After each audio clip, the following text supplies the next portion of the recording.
Today on Shed Talk with Kevin Halliday, I am joined with Shauna Ockey, the founder of Tanbridge Academy and a woman with a powerful vision for education, leadership, and the future of children. What started in 2007 as a small idea for her son and a handful of boys has grown into a school built around academics, sports, character, confidence, and community. Now, Shauna is stepping into an even bigger chapter, building a new school and creating a legacy that will impact families for generations. This conversation is about education, but is also about courage. It's also about seeing what children need, asking better questions, and building something that really matters. Welcome, Shauna, to Shed Talk. Creating curiosity by asking better questions. This is Shed Talk. All right, welcome to Shed Talk. You know what? I have the absolutely most amazing guest today. Shauna, thank you for being here. Thank you for inviting me. It's a pleasure to be here. You know what? It's interesting. I have known you probably for about 20 minutes. We did a walk through the tour of what we're doing and everything about this, but you've been in the construction industry forever. So tell me a little bit about that construction bit when you first started, like getting into this, because about you is well known with Cardell Homes, okay, and Tanbridge School. Like, how did those two intersect to each other? Well, that's an interesting question. So my husband and his family founded Cardell Homes many years ago, over 50 years ago. And during the 1980s, it was kind of stuck. Home building was kind of stuck. Those were the dollar days. And so my husband left university and went to work with his parents to expand the Cardell Homes, expand the business. And so at that time, I was a registered nurse. And so I supported my family through my nursing career while my husband built Cardell Homes with his family.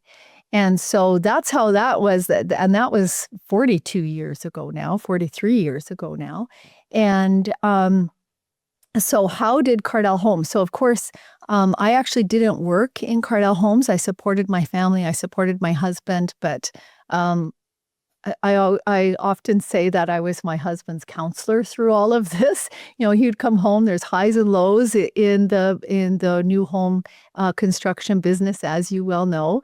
And so supported him through the highs and supported through the lows. And my children all learned from this as well. And so we feel very grateful for that experience. And so I was a nurse. As I said, I worked at Children's Hospital in intensive care for several years. And after I left that career, I was going to start a little school for my son. And it was just going to be for 1 year. And it was through a homeschool program, but we hired a teacher, a certified teacher. And so we had that little school run for 1 year, and we just came up with this fun little name called Tanbridge Academy. And after that year, those 8 little boys that came to our 1 year school in a one room decided that they didn't want to go back to a traditional school. And so that's how Tanbridge Academy was started. And then it's grown significantly since then. It's been in operation for 19 years. We started with 8 little boys, and now we have over 340 students and 100 on the waiting list. So from that standpoint, it's been successful. But so back to your original question, how did these intersect? It was an idea, and the idea took root, and it formed and became very successful. So our school, if I can tell you a little bit about Tanbridge Academy, what we really wish to create are good humans. And so we want to equip them with the skills that they need later in life. And so we have a character and leadership program that we're well known for. And of course, we all understand what sport and recreation do for the body and for the mind. And so we've incorporated that into our curriculum. So we have professional coaches that coach our students in soccer, hockey, equestrian, dance, basketball. We have a program called Recreation for Life. We want these children to grow into adults and always feel the benefit of exercise and proper nutrition, and their resiliency and coping skills becomes part of that. And so we actually teach that. That's part of our curriculum at the school. So that's a little bit about Tambridge. And then the Flourish idea came to me when I saw how we were supporting our children at Tambridge Academy.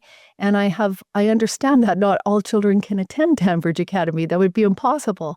And so I wanted to create a center, a gathering spot for human connection for children of all ages, including adults. And we have seniors programming as a major part of this Flourish Center. And I wanted to be able to support all children and youth and adolescents as they grow and mature, and bring in some of that programming that teaches the resiliency, that teaches character and leadership, and all the things that we know that are going to be skills that are more important later in life. And some of these skills, because our children right now are not experiencing a play-based childhood, we're being raised in a digitally accelerated era. These children is a first generation. And I believe that we're going to see the impacts of that later on. We need to get ahead of that. And we need to really support human connection and growth. So let's go back a bit, because I want to talk about this, because we're going to call it Flourish. Yes. And I want to understand why the name. But where was that aha moment that here you are, the boys are ready to go. You're doing a stay-home mom, okay, and recognizing that the system needs to be changed. What was that? Like, what's that aha? Why? What were you thinking? There's got to be a better way. Like, what made you think that there has to be a better way and that you could do it? Well, that's a really interesting question, because at that time when I very first started Tambridge Academy, I had read a study from University of Saskatchewan, actually, and they had put treadmills in classrooms, and when children exercise, it changes brain chemicals. I mean, it's quite making it very oversimplifying it, but it changes brain chemicals, and it helps children learn. It expands their mind. And of course, we know through exercise how when we release endorphins and all the good things that come from exercise, but that's also true for children. And so children that suffer from things like anxiety, depression, ADHD, when they actually exercise, they can learn better. And so some phys ed classes are being taken out of the schools, and not as much play outside, and all those things are contributing to children, especially children with ADHD and other neuro issues, having difficulty learning. And so that's kind of how I started Tambridge. It was just a little experiment. We had these 8 little boys.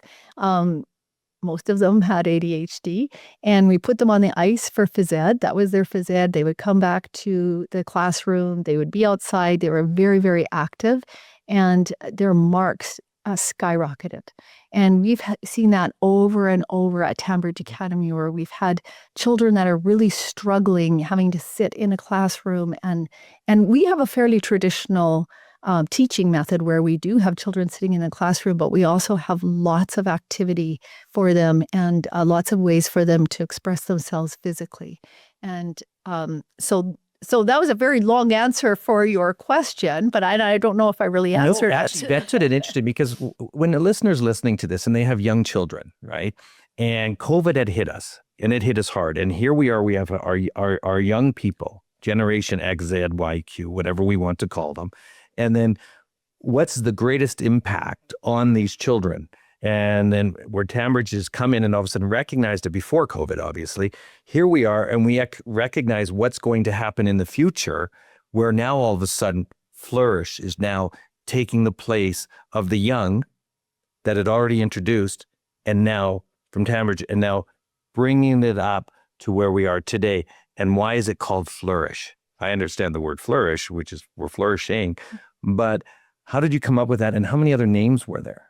Well, it's funny when we had a placeholder. It was called Calgary Center for Sport and Wellbeing, CCSW, and I said, no, that's really not what it is. And so, it actually took us a couple of years to come up with Flourish. We had that placeholder for a long time. We needed to make sure that this initiative was going to take hold and was going to expand and grow.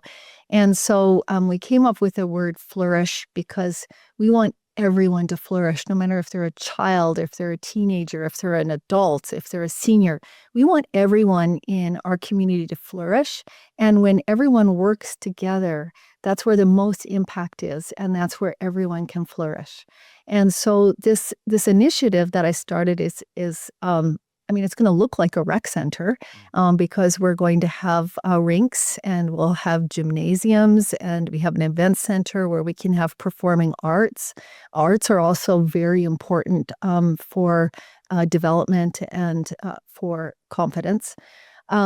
And we'll have an event center there where we can actually hold classes, kind of like what you do, but we can actually have a landing spot. We have space where we can teach coaches how to coach. We can help support parents and help them be better parents in all different ways, whether it's nutrition or supporting their young athlete or supporting a child through depression. We hope to have a landing spot for that where we can teach the community and then we can also engage in sport and recreation. We need to bring the fun back in sport and recreation and not have it such a competitive space. And so that was my idea for this center. And everyone that, when I gathered good people around me, I said, this is what I'd like to do. And they said, yeah, we love it. We'll help you do it. It's been tough. It's hard. It's a big initiative. But I really believe in the power of humans. And when humans get together and try to create good things, I really believe in that. And I myself included, we have to be careful that our life isn't on our cell phone or on our device, that our life is actually with people. So here you are with a great idea, okay? And if anybody's going to make this idea happen, and if you put it in what we call as the BHAG, okay, you're definitely one that's going to make it happen. Now, here you are making this idea ready to go. We are going to take Tambridge, we're going to make it flourish. We're going to have all these places that do it. Where does the government step into this? Because isn't that a government thing that the government would actually build arenas? Yes. So first of all, I should explain, Tambridge was actually the catalyst of what gave me this idea. This isn't necessarily for Tambridge. This is for the community. And so your question as, shouldn't the government step up? Yeah. And you know what? The government, they've been great, and they do recognize that. And they recognize that in the city of Calgary, that most of our facilities are an average age of 40 years old and are dilapidated. The operating costs are very expensive on these buildings. And they have a plan, that the municipal government has a plan in place called Game Plan, where they want to create these kinds of spaces. I came up with this idea before Game Plan. And so when we speak to the city, we say, hey, we can be part of Game Plan, but we can get you a rec facility that will look and act like a rec facility with special programming in place for 25 cents on the dollar. Like, you're not going to have to spend all this, a typical rec facility is around $250 million. Well, I'm prepared to seek funds from all three levels of government and private donor funds. And we have raised private donor funds, and we will continue to raise private donor funds. And what our private donors really love about this space is the programming. It's not just going to be a place where children get together. That's important too. There's nothing wrong with that. Teams, coaches, all that kind of stuff. That's very important, in my opinion, in children's development. But it's also going to be a very safe place where they can learn. And that was inspired from Tambridge Academy, but the Flourish Center is for all of Calgary. And it's kind of like when you think it, because you'd mentioned about 25%, you must be able to make it way cheaper. Yes, that's such a good comment. It's sad when develop anyone that is going to build a center sees the government coming. They go, oh, this is a government contract. But with my husband's experience and being able to tender the project and that kind of thing, we can do it. We think about 15 to 20% less expensive. Like that's a massive. So when you're you're building these facilities, it could be any facility. And because of the education you guys have behind it with Cardell, and you look and you can put it like those numbers are, so 15% on $250 million. Those are huge numbers for taxpayers to save. Like it's a no brainer. And then you guys are putting that together. It's kind of like a wake up call. Like, guys, listen, something's broke here. And then as a politician, and I'm not saying politicians are bad or anything, but all of a sudden when you're doing what you're doing and you save that, what a great idea, purpose, and meaning that I can actually take it to the next level. Yeah, and we're hoping this will be a model for the future. We're hoping that we can show how this can work. There's so many Calgarians that want to give back and want to give back in a meaningful way. And so if we have this center fully funded, with the performa that we've created, and I have financial people, that wasn't me that created the performa, but I was heavily involved. Of course, I had to inform it. But with the performa that we've created, we can spin off millions of dollars for programming. It goes right back to the community. No one is going to become wealthy for this. We have charity status. We're not for profit. And I volunteer my time on this. No one is going to become wealthy for us. It's for the community. And one of the things that the politicians and the government people that we have socialized this with have indicated they really love our operating model because taxpayers don't have to continue to operate this facility. If we have this fully funded, all the operating funds come out of the leases and of the space that is available to entities to lease. And so there isn't additional funds that need to go back into the center. And so we feel like this is a good model and hopefully something that can be replicated. Because like I said, a lot of Calgarians that have the financial capacity, this one, when I explain this, I say it's the gift that keeps on giving. This is generations of programming that will be in place. All right, hit that button, subscribe, and now let's get back to the show. The government looks at you, and then you're putting together this whole fundamentals of how you're going to build this. What was the biggest, while you're building this, the aha moment? Like, what was one of those, oh my gosh, I didn't see that coming, in a good way, not a bad way, like, oh, we didn't get funding, but all of a sudden, we've got something here. What was that one aha moment? I think, I don't know if there was necessarily one aha moment, but I will say this, that every person I have socialized this with, not one person, maybe they're thinking in the back of their mind, I don't know, but not one person, including politicians, have said, this is not a good idea. It's not going to work. Every single person has said, I can get behind this. Now, whether we actually get the financial dollars, because that's of course, that's what the point where we're at right now. But we also have a lot of people that are willing to volunteer their time. And a lot can be done with people's own two hands, as you know. And so, and then we will have professionals involved later too, like psychologists and different speakers, different people that can make an impact in the Flourish Center.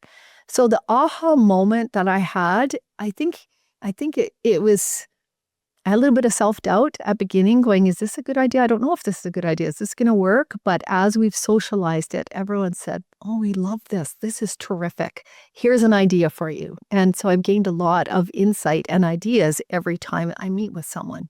So when you're doing this, and you just mentioned about, all right, so everybody can help because they're going to volunteer their time or their expertise. What are you looking for right now from people to volunteer? Like how to not volunteer for time to say, okay, I'm going to put 5 hours in to do this. But where's that one thing that you would love to have people call, say, hey, we're looking for this, and not on a funding money side of it? Well, in that will come later with the programming. So when we have programming in place, like for instance, I met with someone last week, a really striking, amazing individual that had a lot of substance abuse problems. And when he heard me present this, it was at an event I presented it at, he immediately reached out to me and said, I'm here. I'm here for you. I want to mentor those students. Or those children. I don't want them to go through what I went through. And so there has literally been dozens of people that have said the same thing. Like, hey, you know what?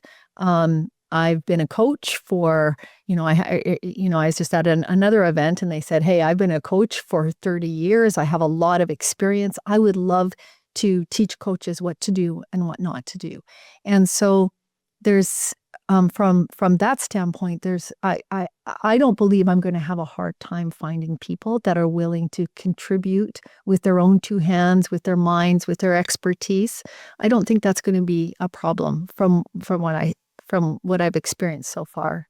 Now, do you have a location already picked out? Yes. Okay, let's talk about that. Okay, it's actually a really great location. So it's right off the Stony Trail Ring Road. And so if you were looking at Sutina Costco, the best way I can explain this, and you were standing looking at it, is directly south up on a hill.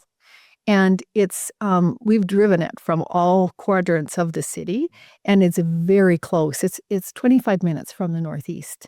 And so it's a great location. We have sidewalks around it. All the servicing is done. We have a street sign. It's site ready to go. It has one less next set of approvals once we have the plans all developed and our funding in place. It has one, the area structure plan's been approved, but it has one more set of DPs, that development permits that need to be delivered. But we're ready. We're ready to go. And how did you pick that location? So that's interesting. So we had a different location. It was actually in the MD of Foothills and we had a lot of space because we wanted to be able to grow. At that time, we wanted to be able to grow. We had an equestrian program. We were hoping to have an equestrian program on site. So we had 160 acres. And so we had engaged a company at that time to help us develop it. We went through all their approvals. And what happened with that site is there wasn't enough water because we were not in city water. And so we had to abandon that site. But one of the people that we had discussed this project with was really super excited. And she was with that company, but she had just left that company and moved on to Dream, because this will be in Dream Developments. It's called Alpine Park. The community is called Alpine Park, but the developer is Dream. And she had just moved over to Dream. And so we had just, sadly, after 3 years of working on everything at that site, and we had to do wetland study, we did all sorts of stuff. But so she said, you know what? I have a place for you here. And it's tied into Calgary water and sewage, which obviously, after that was our stumbling block with the first one, that was important to us. So that's how we found that site. But it's in the south. It's in an area that doesn't have a lot of community space already. And this area is supposed to grow to be the size of Red Deer. It's the Providence area. And so it's there'll be a lot of people just in that area. But I want to support children from other areas of Calgary too with our specialized programming that we'll have at the Flourish Center. Right. Now, let's ask this question. What would you say right now? Okay, here we are. And let's talk about 50 years from now. What do you want people to say about you in 50 years? The woman who built it. Oh, okay. I haven't ever even thought about that before. That's an interesting question. You know what? I think people will say, hey, you know what? Like, she was not necessarily someone who could build something like this, but she gathered the right people around her and she had a vision and she made it happen. And I'm hoping that people will recognize if we can get everything that we want done in that facility, which I am committed to do and I'm talking about the programming that we're putting in place. I want them to, in 50 years to go, you know what? I went there as a child. It was a safe place for me. I learned a lot of things. I want my kids to go there too.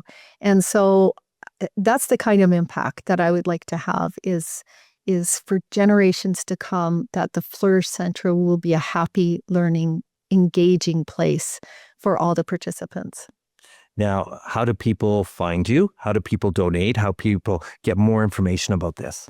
Okay, that's a really good question, and we probably need to get that out there. Our website isn't live yet. We will have a website. We're waiting for our government consultants to let us know when the website should go live.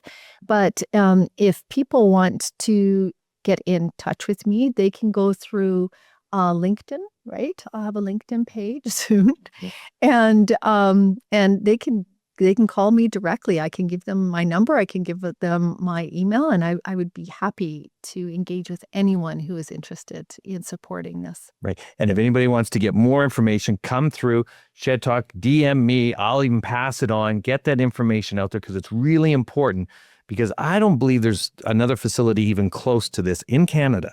Is there? I don't think there is. Not with all the amenities that we're going to have in place, and with the really intentional programming that we have. If there was one outstanding thing that you have to say, tell somebody, a young person, what would that be? As young entrepreneurs, okay, growing up, and they have kids, a family, young family, what would you say to them? So completely separate from from Flourish, completely separate from Flourish, as an entrepreneur, being in there, because I'm going to throw this in interesting, because you talked about a nurse, being a nurse, supporting your husband. Okay. We appreciate that. That's awesome. But the underlining, going to the job site, carrying your baby, going to sites, and then what you had to do every single day, just like young entrepreneurs going to work today, where the couple works together no matter what, and how hard it is. And we all hope to make the best of the world. We really do. What would be that advice that you would give to those young entrepreneurs? Okay, so before I'm just going to touch on something that you just said. Okay. So when we were first starting this, like getting Cardell off the ground again in the 80s, my husband had to work 6 days a week. And I used to work every other weekend. And so if we ever wanted a Saturday to get together, we needed to get the work done twice as fast. So I used to go to job sites, and it's called pick garbage. And so it's all the garbage and we had this big 3-ton dump truck that I used to drive to work every once in a while at the Children's Hospital. And I would have to park outside, and it was a big 3 on the tree shift, and I had my little nursing shoes, and I'm shifting gears. Anyway, so I used to go and pick garbage with my husband, put the mask on, sweep out houses. I've roofed houses. I've pulled electrical wire. I've done all sorts of stuff.